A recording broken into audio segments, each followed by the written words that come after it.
What's going on, my curious and intellectual people? Welcome back to another heart-minding clip with intriguing insights, where deep conversations meet everyday life, looking beyond the obvious to uncovering meaning, challenge assumption, and find wisdom in places most people overlook.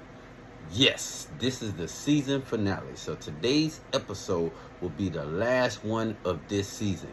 But next season, man, I got some good stuff for y'all. So make sure y'all tune in to the next season that will start here this week.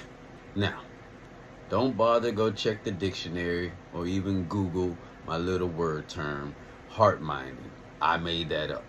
But let me explain. The heart. What is the heart? I've discussed this multiple times.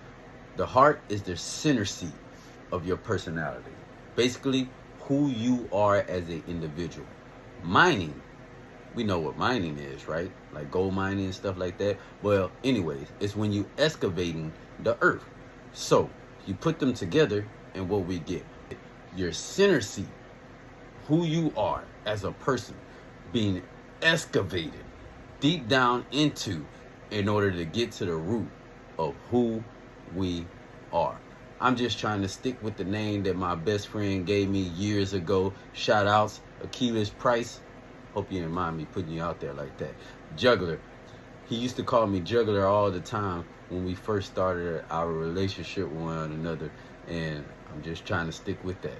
That's just my thing. That's how I am. I always do a heart minding within myself. My past wasn't the best, and I know that there was a lot that I had to evaluate within myself in order to cause some changes in my behavior, in my character, in my purpose, in my direction. Pretty sure you get it. So, today's final episode of this season finale is people aren't angry, they're grieving. What looks like anger is often unprocessed grief. Anger is a secondary emotion, meaning there's a primary feeling that is initiating the anger that we're expressing, such as sadness, hurt, pain, or even stress. Unprocessed grief is avoided and suppressed feelings over a loss.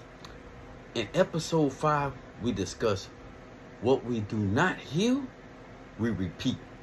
So if there's anything inside of us internally that has not been tended to, it's going to come back and haunt us for the rest of our lives until we give some attention to it. So when losses are not dealt with, it gets complicated. We get depressed, anxious, and even numb. You ask me, I would be angry too. So what do I mean when I say there's consistent losses throughout all our lives? Well, we lose routines, relationships, trust, or even stability. And no one has taught us how to grieve this. So grief turns into irritability, withdrawal, and division. This ostracizes us from others, leaving us to be isolated, desensitized, and even defensive. Because unhealed grief always finds another voice. And unfortunately, it's the secondary one, such as anger. Remember, clarity doesn't come from easy answers, but from the courage to ask the hard ones. So stay curious, stay open, and keep looking deeper. Peace.